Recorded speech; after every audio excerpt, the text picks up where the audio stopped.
Great. Well, then maybe we can slowly get started.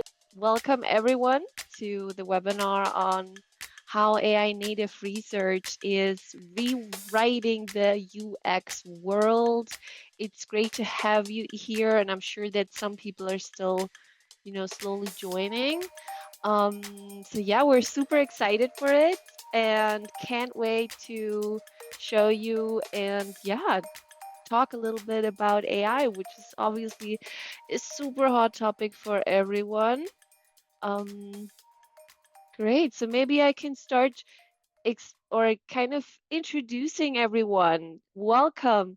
We have Thiago on the call. Thiago is one of our principal researchers at Userlytics. Hello, Thiago. Hello. Great to have you here. Then we have also Patty, who is one of the UX researchers at Dentsu. Patty, it's super great to have you here. Hello, it's a pleasure to be. Awesome. And then last but not least at all, we have Vivian. Vivian's also a UX researcher at Dentsu. So great to have you here, Vivian. Hi, everyone. Thank you for having me. All right. And then, yeah, just also introducing myself. My name is Anna. I am an account manager at Userlytics, and I will just be filling the gaps today. So the most important people are the researchers, of course. All right, then let's get started. We will be having a Q&A section at the end. So if there are some questions, it would be amazing if you could, save it until the end or also add it to the chat section. Maybe we can also, answer in the go. And also, just to, keep the tension, we have a little gift for those that stay until the very end. So if you have the time, please stay until the end because yeah, there's something special waiting for you. All right, well then let's get started. We want to start a little bit with kind of introducing our companies and starting with Userlytics. So Userlytics is a remote usability testing platform. We offer remote testing for all types of devices. So app, on desktop, on mobile, you can test all sorts of assets like mobile apps. You can test websites, prototypes, even images. We have an integrated panel, a proprietary panel that has been growing organically since 2009. And we also have our consulting services. So we have a team of researchers that are at your disposal. So we have a self-service platform and also a team of researchers that can help you out. So full on, all in all tool at your disposal. And of course, feel free to reach out if you're interested at the end of the webinar to know more about Userlytics. We would be excited to answer any questions you have. And with that said, I am going to pass on to Vivian, who is going to talk a little bit about Dentsu. Thanks, Anna. So Dentsu is a global advertising and media agency originally found in Tokyo and now present in over 145 countries and regions around the world. Our international footprint means we get to work with some incredible clients like Philips, Gucci, American Express, and etc. What makes Dentsu unique is the breadth of our network. We span across digital experiences, creative and content, and media through well-known names like Merkle, Dentsu Creative, Carrot, Dentsu X, and iProspect. You have probably come across some of these names in the industry. So when it comes to services, we take a user-centric approach across everything we do, whether it's auditing digital journeys, running A/B tests, enhancing accessibility, or personalizing experiences. We are all about making things work better for real people. No challenge is too small or too big. We are here to help our clients to create meaningful and effective experiences that truly connect. So this is us. Now I'll hand it over to Anna. She has something interactive to share. Thank you. Yes. Yeah, so that's basically a little bit about our companies, and we want to start off kind of also talk a little bit about you. So we're gonna launch a little poll just to understand a little bit who is on the call. We want to hear about you guys, what are your roles, and yeah, just seeing who we're talking to. All right, already see quite a few responses. Yeah, we have a lot of designers, a lot of researchers on the call, which is of course to be expected, I would assume. Yeah, it's almost kind of 50-50 with researchers and designers, some product managers as well.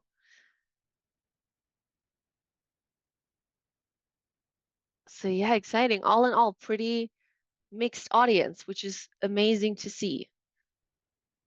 Great. I also see some people added to the chat section. Designer, service designer. Awesome. Well, thank you so much.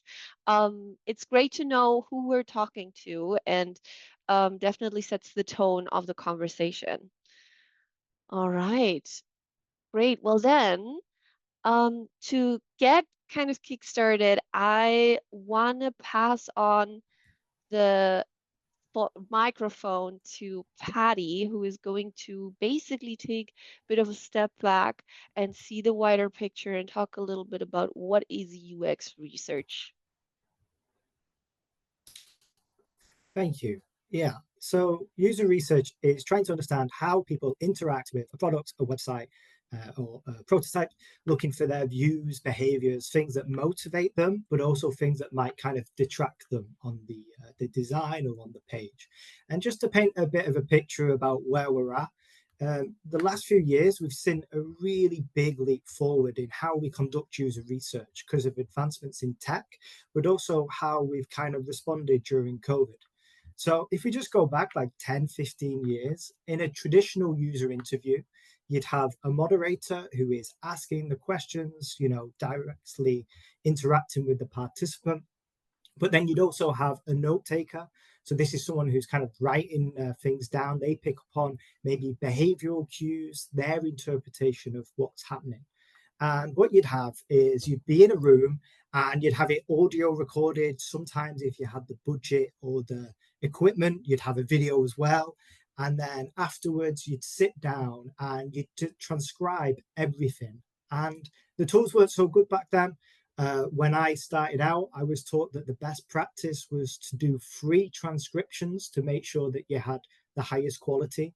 So if you think about it, for a 1 hour interview, you'd have the moderator's time, the note taker's time, and then you'd listen back to the interview 3 times just to get to the analysis stage. And then on top of that, you could be on a location, so you're renting out a room. So just to kind of get a complete set of studies before you've even really analyzed anything, you've kind of done so much work and outlaid a lot of money. And if we compare that to now, with platforms like Userlytics, we've really kind of transformed how we conduct user research. So, we're holding so many more interviews online. So we don't need to rent out a room. We don't have the hassle of, getting to a busy city center where there might be more participants.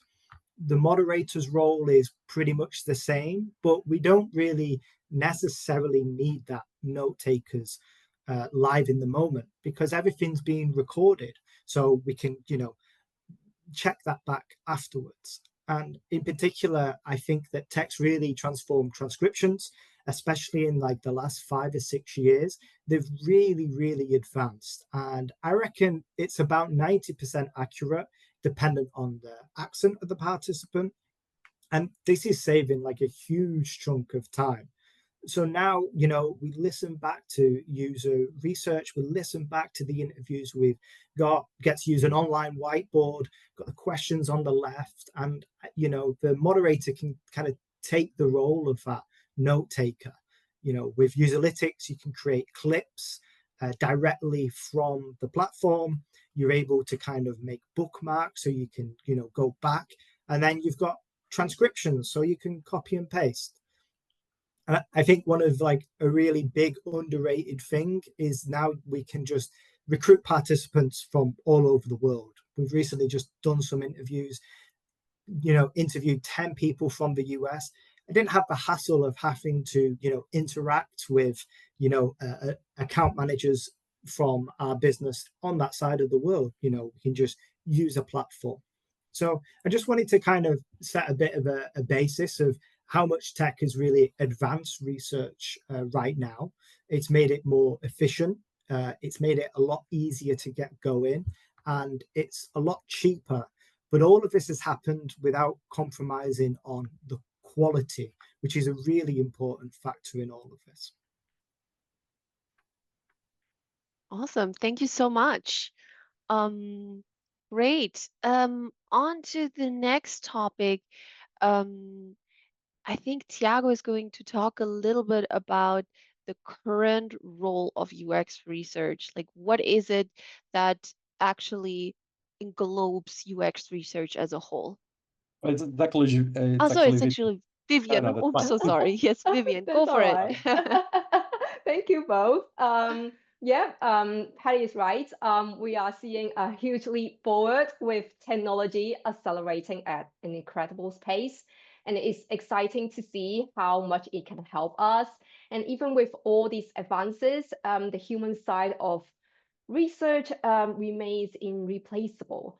To expand on Patty's point and explore the balance, let's unpack the current UX research into these four key areas. They are operations, methodologies, analysis, and presentation. So first, in day-to-day UX research operations, most of the work is still manual. We are the ones scheduling interviews, coordinating with participants, managing timelines, and ensuring everything runs smoothly. These tasks require flexibility, empathy, and a human touch, especially when dealing with real people and their availability, preferences, and emotions. And yes, AI tools can help automate some of this, like sending reminders, booking slots, and transcription, like Patty said. And actually, the remaining effort is still from us, like adapting to changes, solving problems on the fly, and making sure the research process feels seamless and respectful to the participants and the team members. And second, when we come to the methodologies, the fundamental haven't changed much. We are still running interviews, usability tests, surveys, and observational studies. These are all about human interaction, like asking thoughtful questions, reading body language, and building rapport. AI can suggest question or help structure a survey, but it can't replace that instinct to probe deeper and follow-up question on something unexpected. This is where our curiosity and empathy really shine through. Third, we are seeing a promising result and an emerging tool to analyze the studies from AI. Tools like transcribe interviews, summarize feedback, and even highlight recurring themes. This is helpful, especially when we are dealing with large data set or tight deadlines. But again, the real magic of analysis is still human. We are the ones picking up on subtle patterns, interpreting what users are really saying, and noticing those subtle moments like a pause, a change in tone, a throwaway comment that could mean something important. AI can support us here, but it doesn't lead the way. We can also bring critical thinking to the table, like challenging assumptions, connecting dots, and asking why until we get the root of the issue. AI can support this process, but it doesn't lead it. And finally, when it comes to presenting findings, it's all about storytelling, which Thiago is going to talk about later. We craft narratives that resonate with stakeholders, link strategy to business goals, and advocate for users in a way that drives action. AI can tidy up our writing or create a chart, but the story, the strategy, and the emotional connection are all from us. We know our audience, we understand the context, and we tailor our message that truly lands. So while AI is starting to support us in a small way, the heart of UX research is still human. It's our curiosity, creativity, and empathy that drive meaningful insights and impactful experiences. We are not just collecting data, we are connecting it to real human needs and making a difference. So ultimately, we are researching human behavior, so we should keep it human-led. And with that in mind, let's go to the next slide and see how AI is starting to weave its way into our workflow. Now, according to the latest UX tool survey, a whopping 75.2% of AI usage in UX teams are focused on text-based tasks. That means things like writing, documentation, content generation, summarization, and grammar polishing are where AI is really bringing it to work, much more than in visual design or prototyping. Let me know in the comment section if you if you resonate with this statement. And also, I imagine that if you often hear people say they use AI to help drafting a decent email, even if they are not in the UX industry. In my case, AI helps me to write more efficiently, but the thinking is still come to me. So AI definitely speed up the report writing process, but for it to work well, I still need to generate the ideas, understand the project context, and know who the audience is. These are the things that AI isn't good at the moment. So yeah, I see AI more as an assistant than a thinking partner. That's good to know. Well, good to know our jobs are not at risk and we are still needed, and AI isn't actually going to replace us. Thank you, Vivian. Awesome. Great. Well, then, now we actually want to hear from you guys. It's poll time again.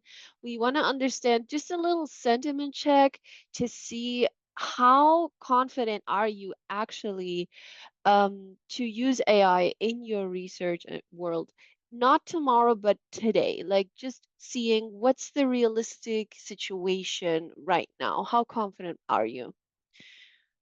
Already see lots of responses. Some are very confident. Okay.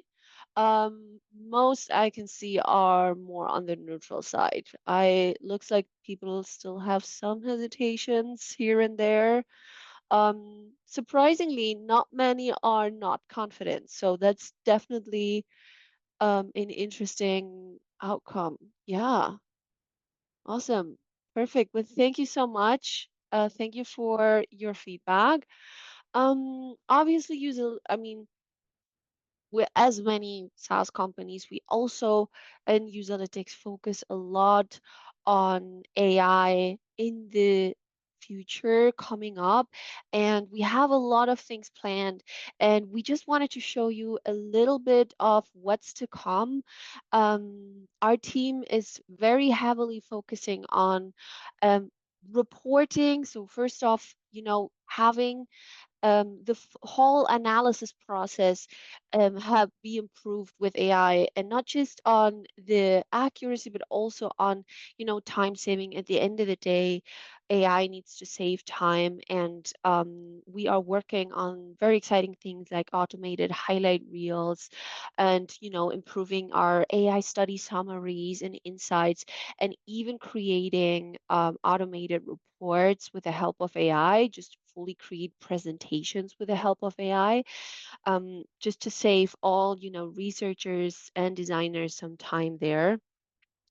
And then the next one sounds actually super futuristic, but it's something that we're super excited about, which is the AI moderated interviews. And this may not be what it sounds like, or it may not replace what you think it does. So we don't think this is actually going to replace, the human interaction of a moderated session, but we think this is actually going to completely change the game of unmoderated testing, because what this is going to do is going to have an AI moderator doing an unmoderated test, and you're going to get a lot of more qualitative insights for an unmoderated test. So this is one that we're actually really excited about.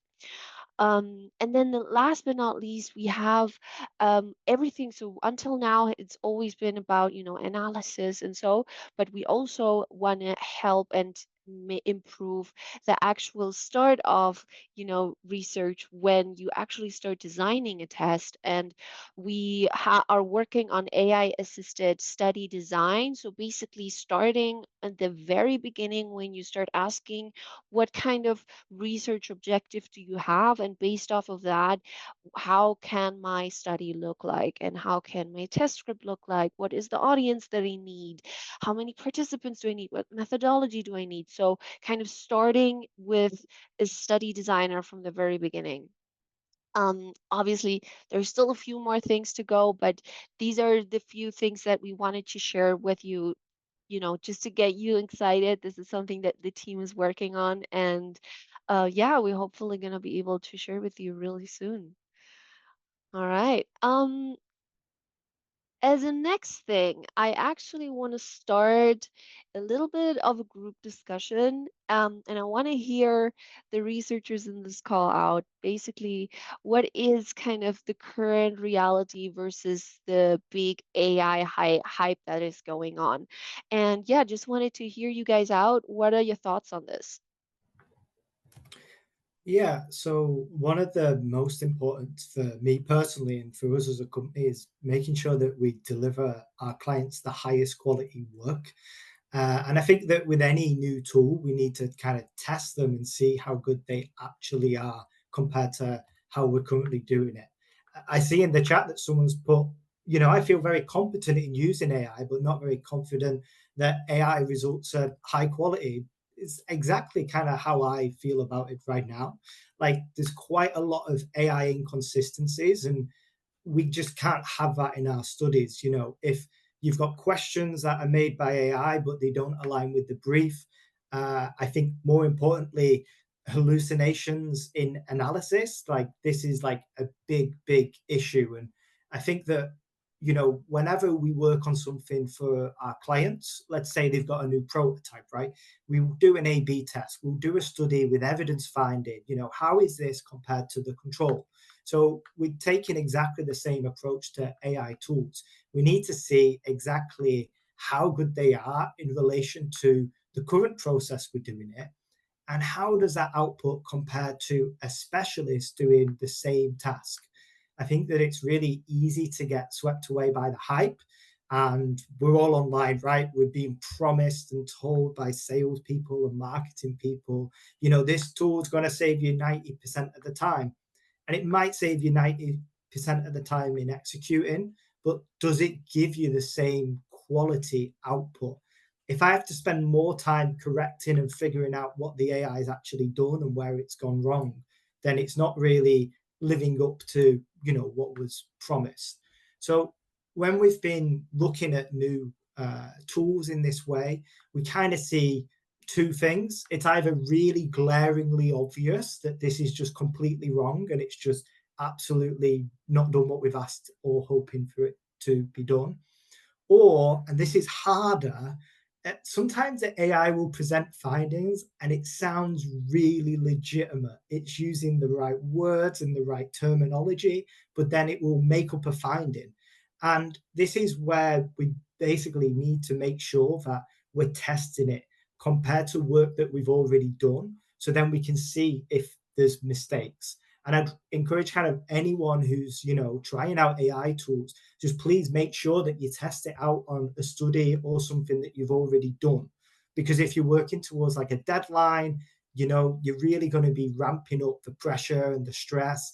And if it goes wrong, it's not a great situation to be in. There's another one. I know I'm going on a bit, but I think this is quite important. AI can really struggle with accents and culturally specific nuances, like a British person's politeness, for example. They say one thing, but they mean another. Sarcasm's another one. Recently had a study and they were looking at a prototype and it didn't work properly. And they said, yeah, it's great. And they were being sarcastic. They were obviously not being serious. So I knew they were being sarcastic. So I didn't actually write, yeah, they said it's great. But when an AI was looking at the same thing, it interpreted as it's great. And they're the types of things that can really change the output of a study. So I think kind of in summary for myself, just test out anything that you're doing, test it out on something that you've already done, and then you'll be able to kind of, see where the differences are, and just don't follow it blind hoping it's going to be okay, because the details are really super important in our type of work. And you don't want to put all this hard work of going through question writing, conducting interviews, just for an AI to kind of make something up at the end and misunderstand the results. Yeah, absolutely. Totally agree with Patty. And someone have said about worrying about the AI inaccuracy and misinterpretation. That is totally true. That is my worry of AI as well.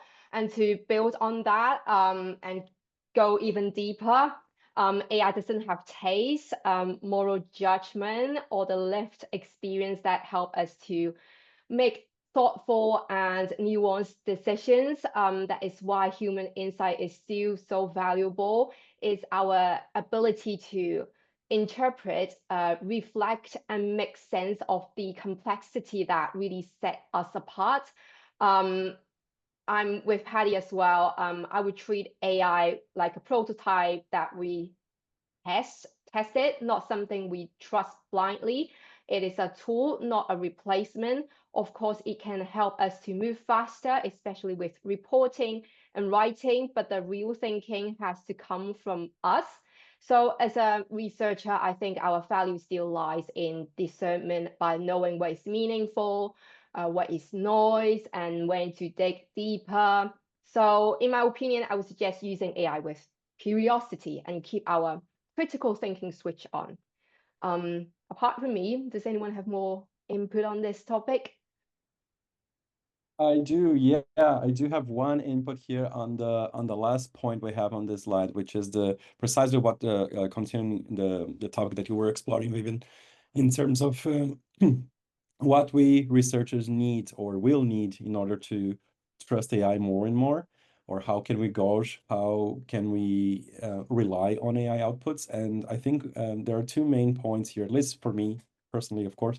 But the first one is, and I've seen that more and more across different AI tools, which is those tools revealing their thinking process behind the prompts that we put.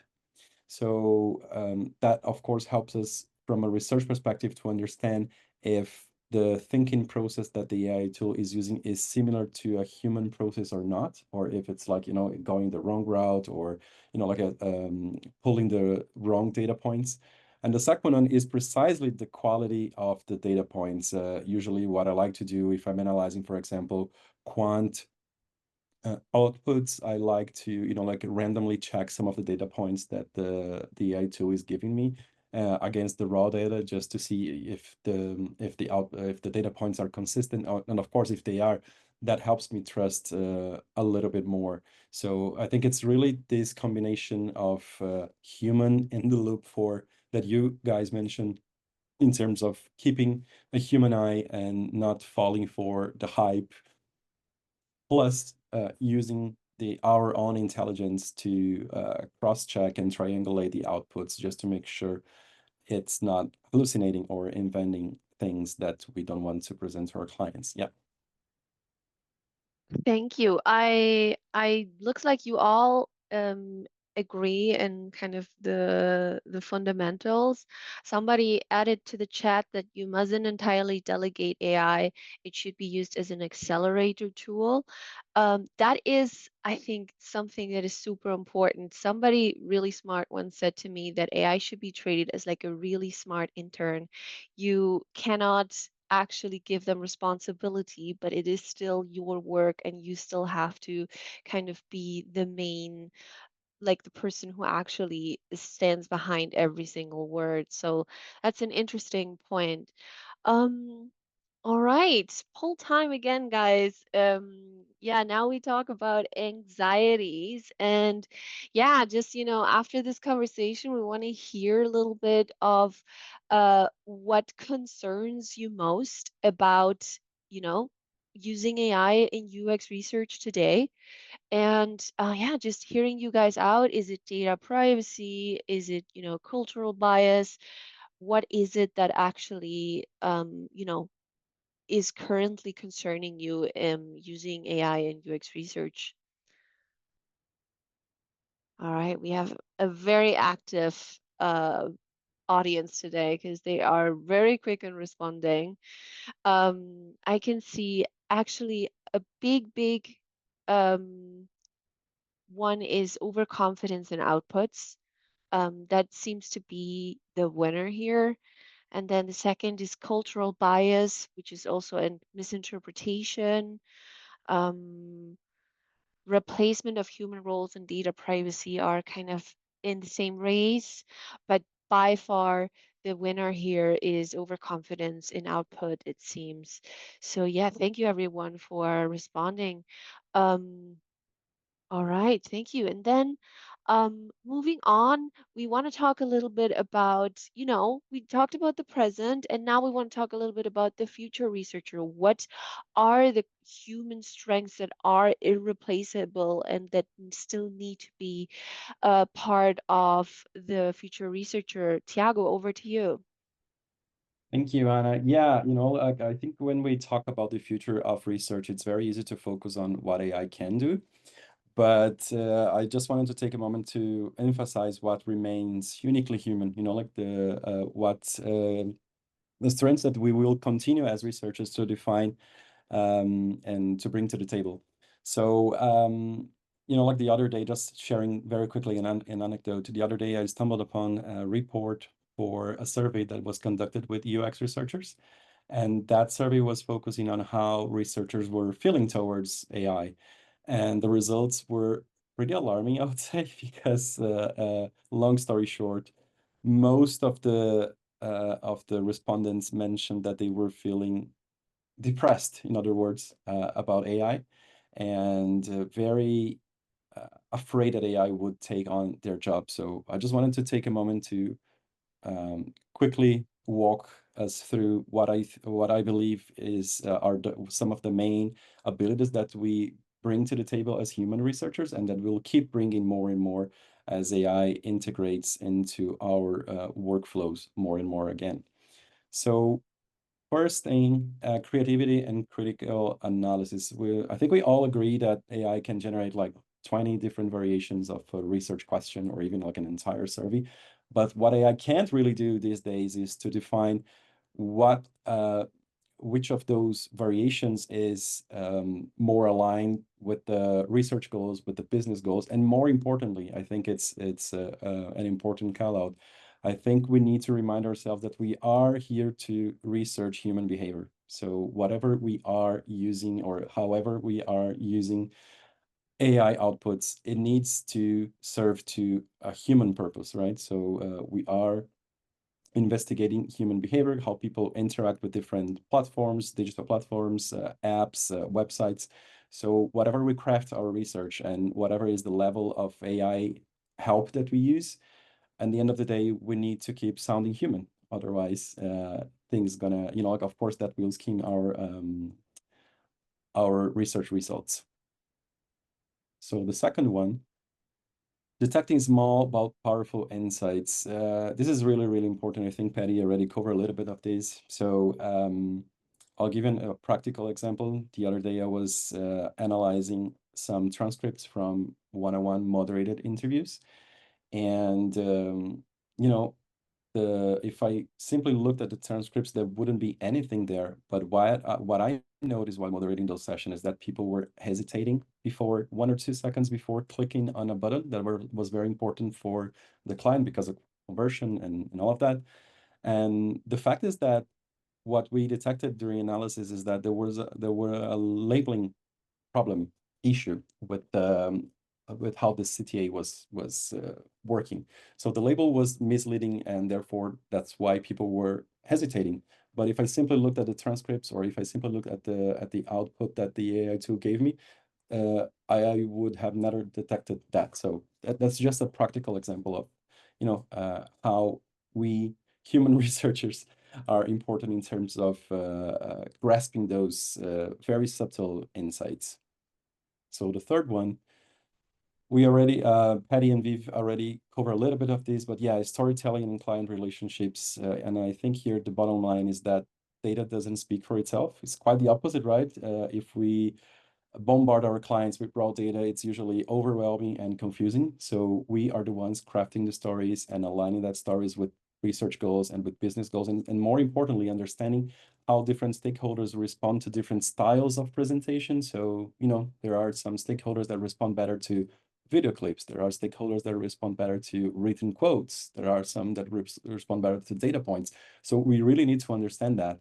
And that is done through client relationship. So that is important to help us make the impact that we want with the outcomes of our research, right? So we need to understand how people digest insights and how we can align that to clients' expectations to make the highest impact possible. Yeah, the last one is kind of already covered a little bit of this, but it's connecting the dots when it comes to research outputs, business goals, research goals, and the company strategy to make sure that our recommendations are really grounded in something that is real and actionable. And that's also something that AI can't really define these days. It's if the recommendations are feasible, if they are not. So that also connects with the previous point of client relationship. So by understanding how our clients work and what are their business models and their challenges, we can make more thorough recommendations. Awesome. Thank you, Thiago. Great. Now, these are all things that, we need to maintain that really differentiate us from a machine. But now, what are the new skills that we need to learn or that you need to learn as researchers, adapting to the new world with AI?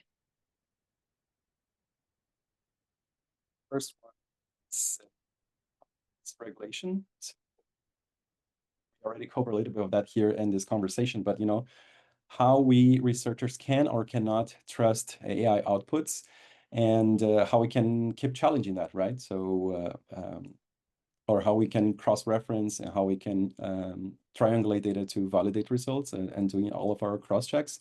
So we'll need to master that ability more and more in terms of, and of course, we are talking about that today, right? So in terms of misinterpretations and things that AI get wrong and present wrong, but it's evolving very, very fast. So more and more, the level of sophistication will improve.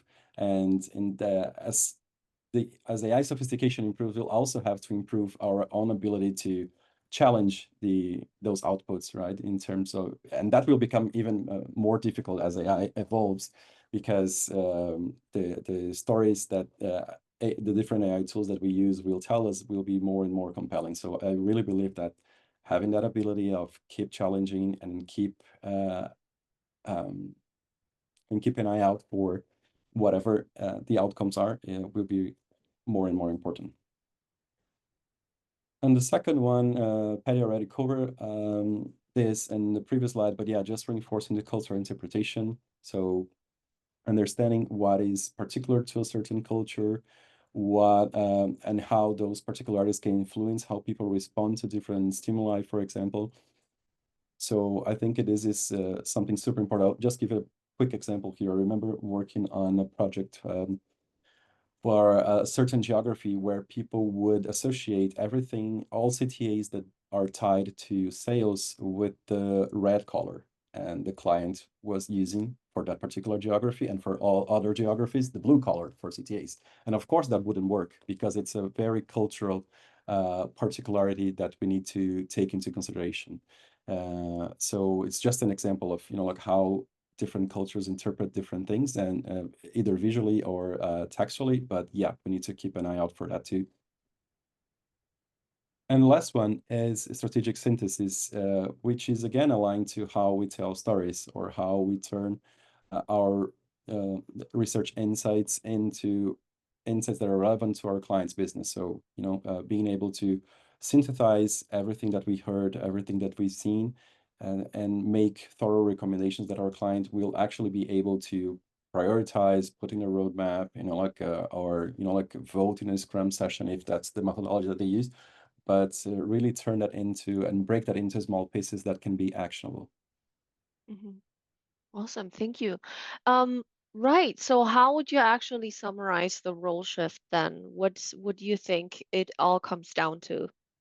Yeah, I think there are two main changes, considering everything that we are discussing here today. I think the first one is a shift from a more of an executor role, like when it comes to recruiting people, when it comes to transcribing sessions and doing all of the manual analysis that we were used to do a couple of days ago.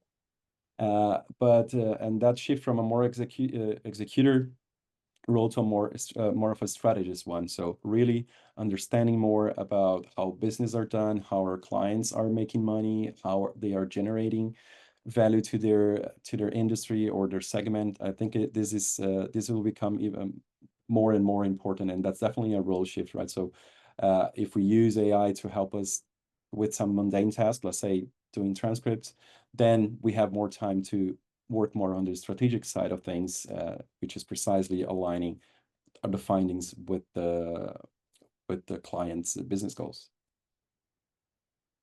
And the second one is something that we have talked a lot today, which is about our ability to tell stories. So, as Patty mentioned at the very beginning, we don't need note takers anymore on a call, and that's something that we used to do as UX researchers until very recently. But now we have, in theory, we have more time to be storytellers, to crafting stories that will impact or will generate the impact that we hope for. So we all know, I think we all agree that capturing information is no longer the bottleneck, but I would say that now the bottleneck is telling a story that can influence decisions. So that is a big change, I would say. Yeah, thank you, Thiago.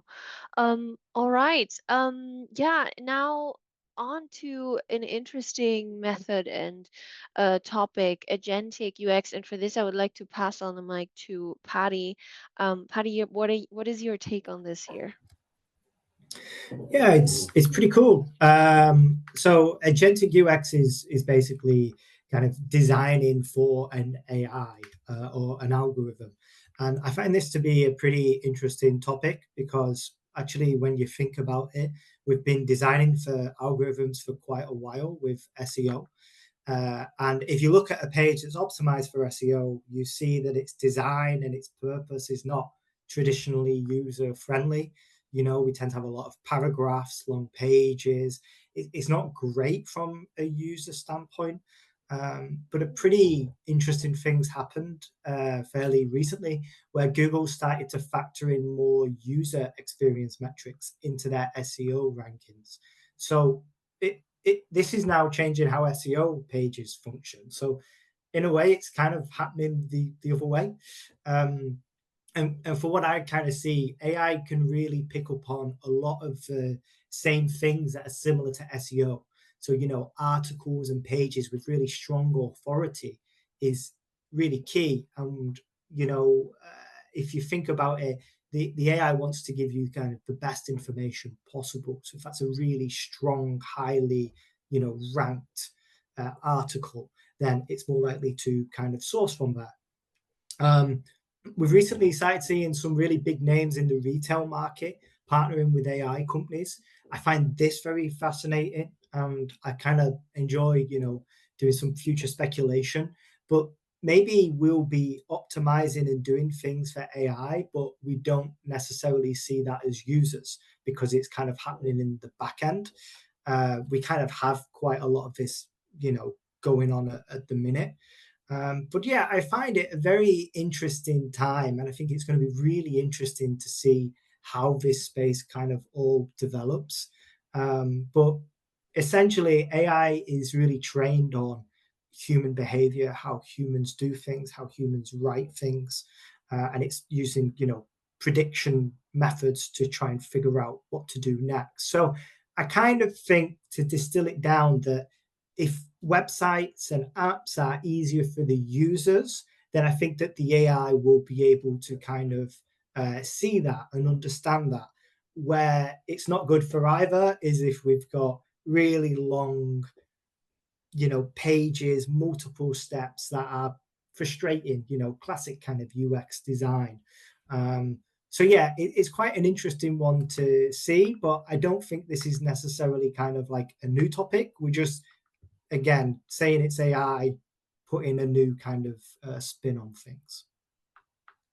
Awesome. Thank you, Patty. Super interesting topic here. All right. Great. So this next one, I actually want to start a little bit of a group discussion here again, and just, understanding a little bit of, or what do you think of case studies? I want to hear a little bit of thoughts, the good, the not so good parts of case studies.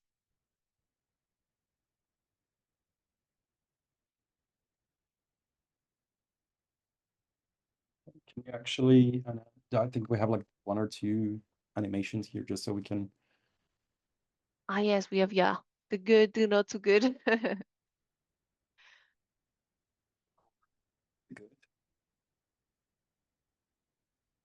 All right, who wants to go first?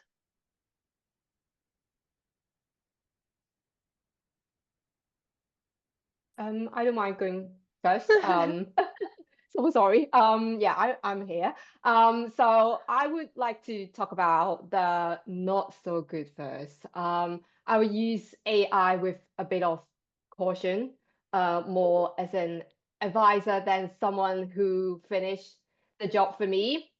While it definitely speed things up, it can sometimes miss some subtle details. For example, I recently compared human-led heuristic evaluation with one done entirely by AI.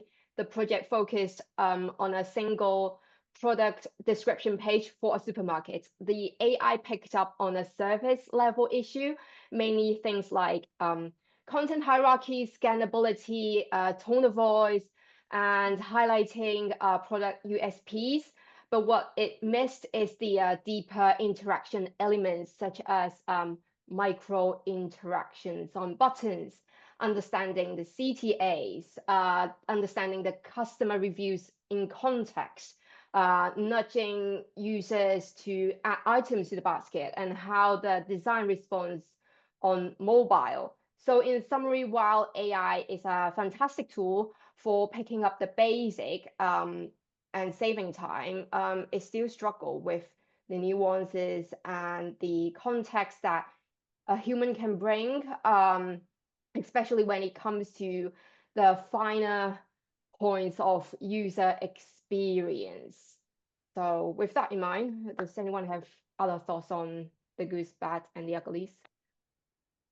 Yeah, I do have an example on the not so good as well. I think it's somehow similar to yours, Vivian. I was analyzing transcripts from, again, one-on-one moderated interviews, an hour-long each. And we had like 4 different groups for this particular study with users from different geographies and with different profiles. And at some point, I prompted AI something like, what are the differences, the main noticeable differences between those cohorts? And one thing that AI is really bad at is saying that you're wrong. So instead of telling me, hey, there are really no important differences across cohorts, it fabricated differences that were not there. So I think it's simply by the fact how I phrase the prompt, like what are the differences instead of are there any differences? Then it started, like hallucinating and fabricating differences across the cohorts that were not true whatsoever. So yeah, just another example on the not so good. That again just reinforces everything that we've been saying here in terms of the role of the human researcher when it comes to using AI as a smart intern. Quoting you, Anna. But yeah. Yeah, I really like that point you made, Anna, about that. you know, it can be a little bit like an intern.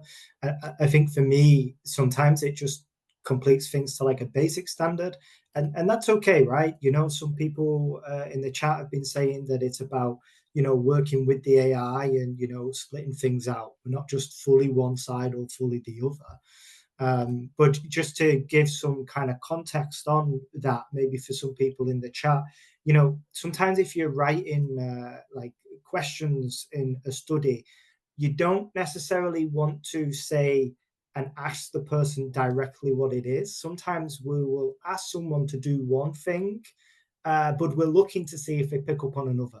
And I've seen that you know, if you know, give an AI kind of a brief, it will just kind of set out, ask those questions like dot dot dot dot dot. So you know, we've got a certain level of creativity involved in crafting questions, and I know that everyone's different in this, right? Some people might struggle to kind of start. Some people might struggle to be critical and looking at it. So I think it's totally fine, you know, using AI to have a look at that. But in terms of, you know, really you want to get the most kind of juice out of the lemon. And I always say this, like, if you want really good analysis and really good answers, then you've got to ask really good questions. So I see that as one. And then it's pretty much exactly the same with the kind of analysis. Thiago made a point before, and I had exactly the same thing. We had a study where we asked, you know, a load of participants some questions, and one participant had a pop-up and hated it. They had like this like rant about how much they hate pop-ups. It was great. I love stuff like that when you're doing an interview. Kind of makes my day. But there was no question about the pop-up. But this one person kind of said it, and that's not statistically significant enough in the analysis for an AI to pick up on it. And similar to Thiago, like I went back and I saw that the other participants, they didn't say anything about the pop-up, but they were grunting. They were making a noise at it. Some of them you could hear them, you know, clicking really hard. They didn't say anything, so it you know, it wasn't necessarily kind of picked up on. So I think that really we're talking about AI right now, and I think that it's gonna really take someone with this kind of knowledge and experience and real in-depth understanding of user interviews to really create something that will be able to be better than what we have right now.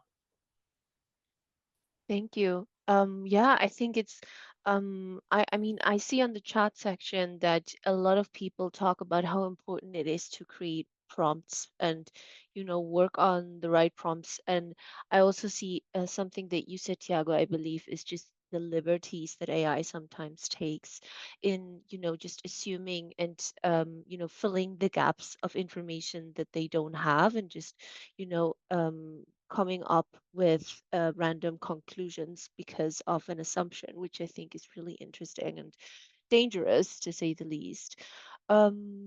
Yeah, thank you everyone for this group discussion. I have another question for the audience, and here I would like to understand a little bit more about if you or anybody in your team is actually currently working on any AI products, and if so, what kind of approach are you using in your US research for them?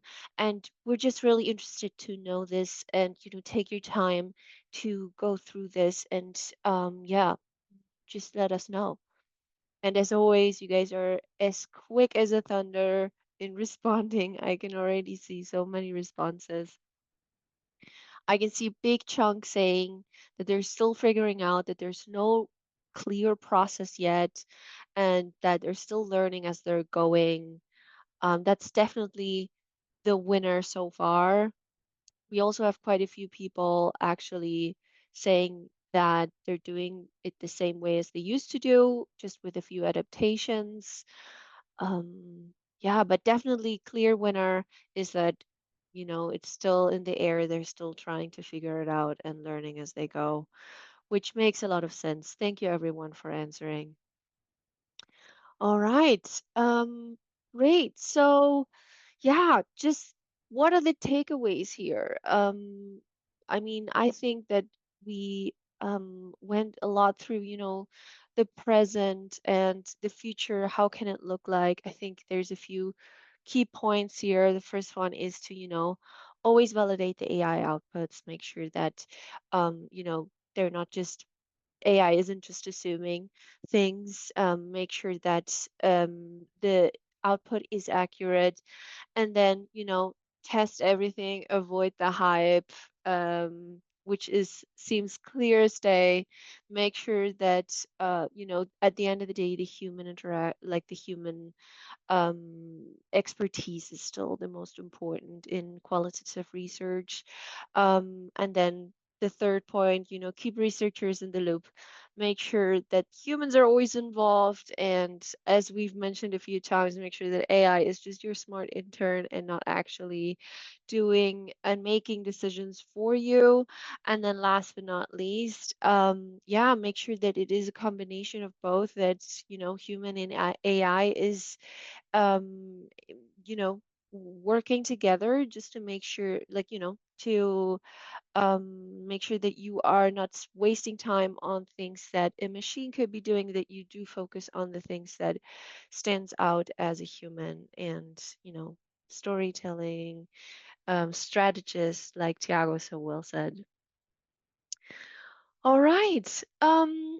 We want to take a few minutes now to do a bit of a Q&A. If there's some questions unanswered, it's now's the time to ask. I know that there's a few things that have been asked, during this webinar, and some of them have already been answered. But off the top of my head, there was one question that really stood out, and I just saw and thought that, we could maybe answer. One is, so for example, from Faith Haigus, I don't want to say the last name wrong, but he asks, note taking is a very critical action facilitators take during sessions. How do you expect us to rely on AI for note taking or storytelling? Many of these tools fail a lot and hard to rely on the input they gather or the story they tell. We mostly end up getting into details by reviewing or re-watching sessions. How do you see the effectiveness or quality of data in that regard? So yeah, here just asking out Patty, Vivian, Thiago, what are your thoughts on this? I think I've addressed this in the chat, and I would suggest taking notes by yourself and AI parallelly to minimize the inaccuracy and the hallucination.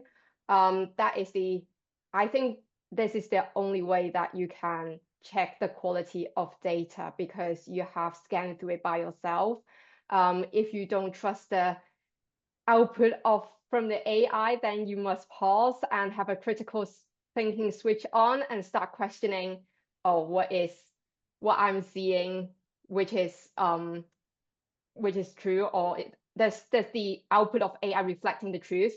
And on top of the storytelling, AI can help generating ideas, but ultimately, the storytelling is still determined by us. So does anyone have more input on that? Yeah, I think it's a good point. I think we have to just kind of be honest as well. Like, if the AI tools aren't up to some tasks right now, then we just kind of have to do our job as we kind of, have been doing. I don't know, it's different for everyone. And someone made a comment before in the chat saying, well, everyone is using AI for other tasks, so they expect us to use AI for our tasks. But yeah, it's just not necessarily the case. Again, we're talking about like right now.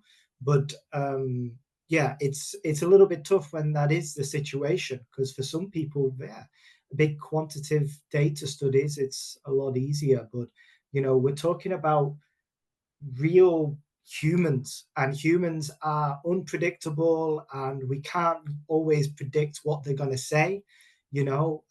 So I think, yeah, we just kind of have to be honest that if we have to continue doing our work at the minute how we have been doing it, then we continue doing that, because that gives us that kind of quality and standard that, you know, we kind of are used to and that we hope to get out of doing studies.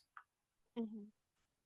Yeah, Awesome. and just to add on that, I think also there are some dependencies as well. And Patty, you mentioned that at the very beginning too, when it comes to accents. I think, you know, like a AI transcription or note taking will work better with certain languages and accents. For example, I work in English, Portuguese, and Spanish, and I realized that the transcriptions and the note taking in Spanish is the quality is way lower than in English. So I think that's usually that's this combination, right? So which tool are we using, or which engine are we using for note taking or or transcribing, and also who are we speaking to, and you know, like their accents and their main language. So all of that. But yeah, doing a manual or human review is mandatory, of course. Awesome. Thank you.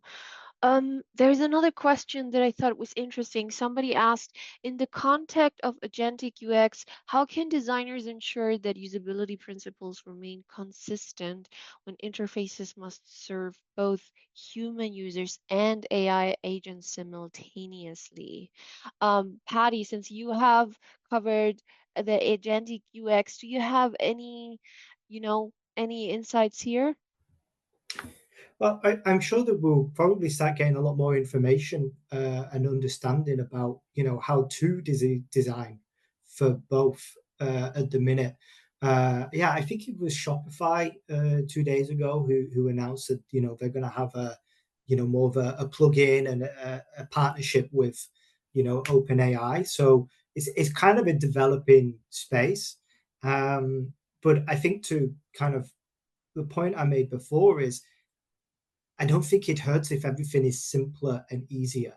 You know, I'm quite a nerd about forms, how many forms you've kind of got to fill in. If you're on a basket, how many, you know, pages do you have to go? And there's still so many websites that have a very long, arduous process to do that. So I think if we're following some really good kind of UX best practices, so, you know, reducing friction, taking away unnecessary information, then I think that that will only best serve when we get a little bit more of an understanding about how best to design for AI. Awesome. Thank you so much.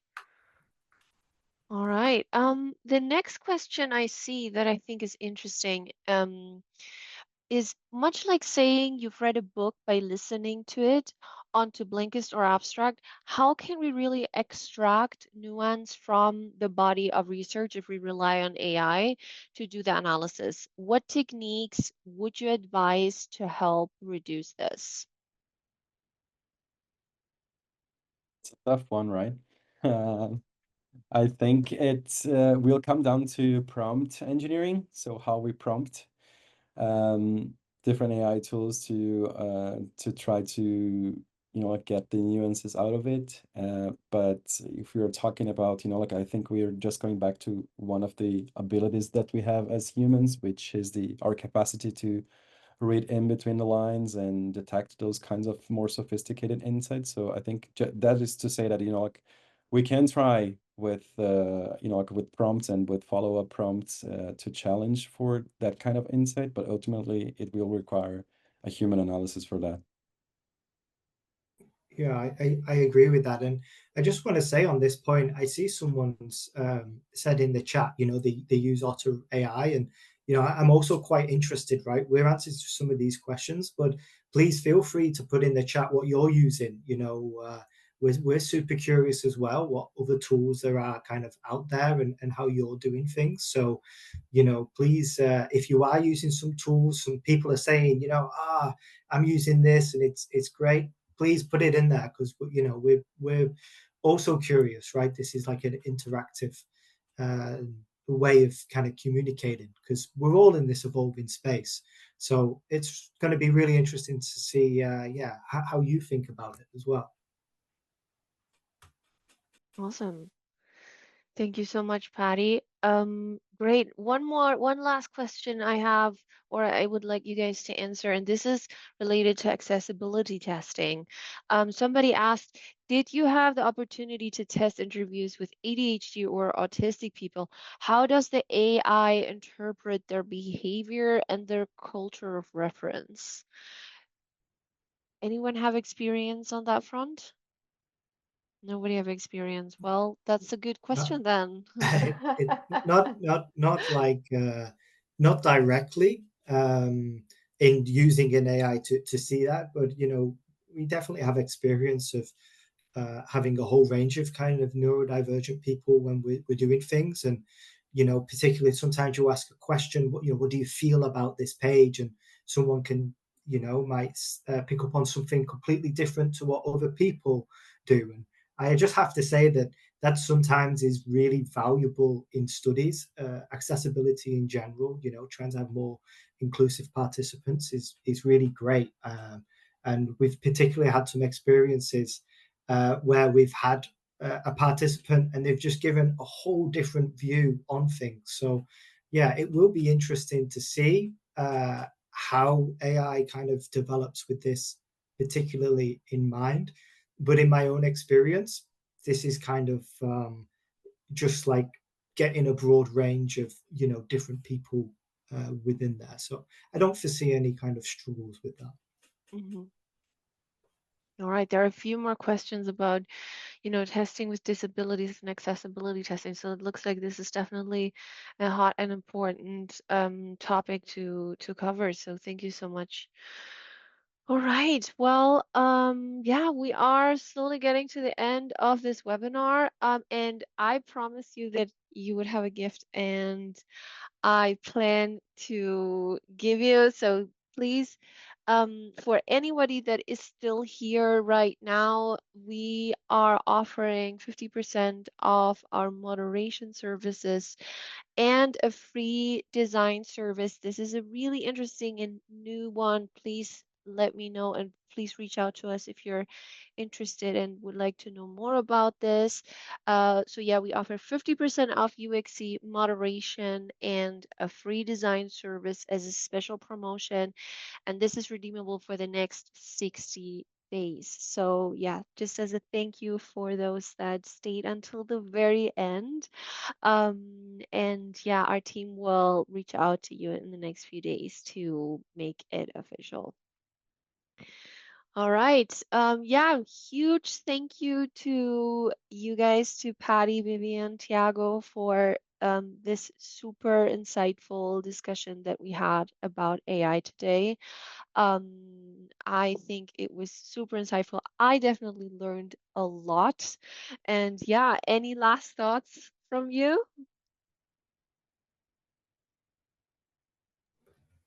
All No, just right. thank you so much for having us, and I'm going to try and answer some more of the questions in the chat. So if you have posted a question, we'll try and answer some of them by text.